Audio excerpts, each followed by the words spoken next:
Hello viewers, কেমন আছেন সবাই? তো আজকেও চলে আসলাম নতুন একটা ভিডিও নিয়ে। আজকের ভিডিওতে থাকবে যে আমরা কিভাবে ইলিপসের মাঝখানে জি এবং এ আমরা ক্রিয়েট করতে পারি অতি সহজে এবং অনেক সুন্দরভাবে। তো এর আগে বলে নেই যে আমার চ্যানেলটিকে যারা সাবস্ক্রাইব করেছেন তাদেরকে অনেক অনেক ধন্যবাদ, আর যারা সাবস্ক্রাইব করেননি তারা এখনই সাবস্ক্রাইব করে দিন। তো চলুন শুরু করি আমরা কিভাবে এই জিএসটা ক্রিয়েট করলাম, এখন আমি আপনাকে দেখাবো। তো সর্বপ্রথমে আমি এখানে Ctrl+2 দিয়ে এটাকে রেখে দিব, কারণ আপনাদেরকে বোঝানোর জন্য। এটা এখানে থাকলে বুঝতে সুবিধা হবে আপনাদের, এর জন্য এখানে Ctrl+2 দিয়ে রাখলাম। এখন আমি সর্বপ্রথমে এখান থেকে একটা ইলিপস নিয়ে নেব। আচ্ছা, ইলিপসটা নিয়ে নেবার পরে ইলিপস আমি ফিল্ডটাকে নাম করে দিয়ে স্ট্রোকটাকে, তারপরে আমি মাঝামাঝিতে একটা লাইন সিগনেট দিলাম। এখন এটাকে আমি অ্যালাইন করে দিব, হরিজন্টাল অ্যালাইন সেন্টার এবং ভার্টিক্যাল অ্যালাইন সেন্টার আমি দিয়েছি। এখন এটাকে আরেকটা লাইন নিব। এটা হচ্ছে এর মাঝখানে যে লাইনটা থাকে সেটা হচ্ছে এটা আমি নিয়ে নিলাম।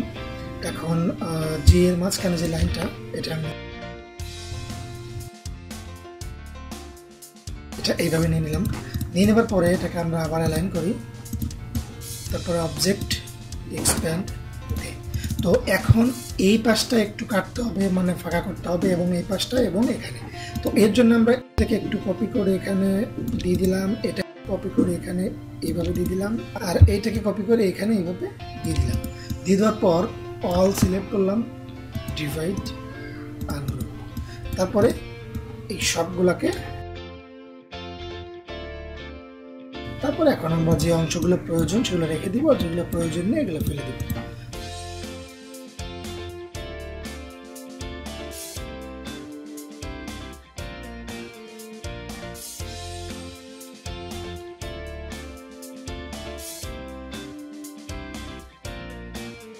এখন দেখেন অলরেডি আমাদের জি এবং এটা হয়ে গেছে। তো ডিরেক্ট সিলেকশন দিয়ে এটাকে আমি একটু বড় করে দিই।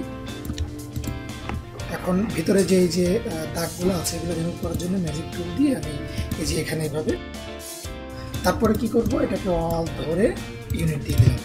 ইউনিট দেওয়ার পর দেখেন আমাদের ডিজাইনটা কিন্তু অলরেডি হয়ে গেছে। তো ইচ্ছা করলে আপনি এখানে যদি একটু কম ফাঁকা রাখতে চান তাহলে এটাকে একটু ডিরেক্ট সিলেকশন দিয়ে একটু করে দিলেন, তাহলে এটা ভালো লাগবে, কোনো সমস্যা নেই।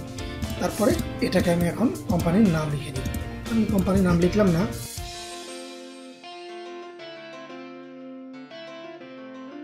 আমি এখানে এটা লিখে দিলাম। আপনাদের যেটা কোম্পানির নাম হবে ওটা লিখে দিন, কোনো সমস্যা নেই। তারপরে আমি ফন্ট চেঞ্জ করে দিচ্ছি, নেক্সা বোর্ড দিলাম। আপনারা নেক্সা বোর্ড দিতে পারেন, যে কোনো ফন্ট দিতে পারেন। আর নেক্সা বোর্ড ফন্ট যদি কারো কাছে না থাকে অবশ্যই আমার ভিডিও নিচে কমেন্ট করবেন, আমি দিয়ে দেবো আপনাদেরকে। কেস চেঞ্জ করে দিই, কেস চেঞ্জ করে দিয়ে এটাকে আউটলাইন করে দিলাম। এখন এটাকে একটু ছোট করি, একটু লোগোটাকে বড় করে দিই হালকা।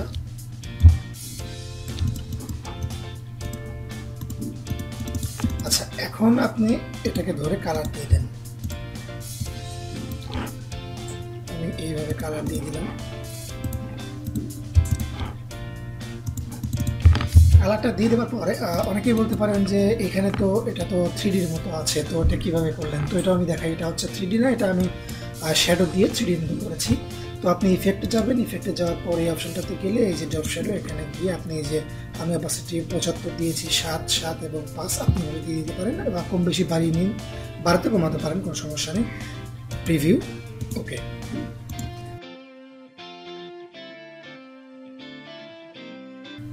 থ্রি টাইপের জি এ লোগো ডিজাইন।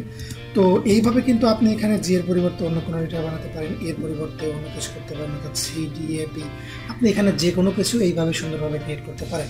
অর্থাৎ আমি আপনাদেরকে ধারণা দিলাম, এই ধারণা থেকে আপনি ভিন্ন ভিন্ন কিছু ক্রিয়েট করতে পারেন। তো অবশ্যই আমার ভিডিওটিকে একটা লাইক দিবেন, সাবস্ক্রাইব করে আমাদের পাশে থাকবেন। তো দেখা হবে অন্য কোনো ভালো একটি ভিডিও নিয়ে। ধন্যবাদ সবাইকে।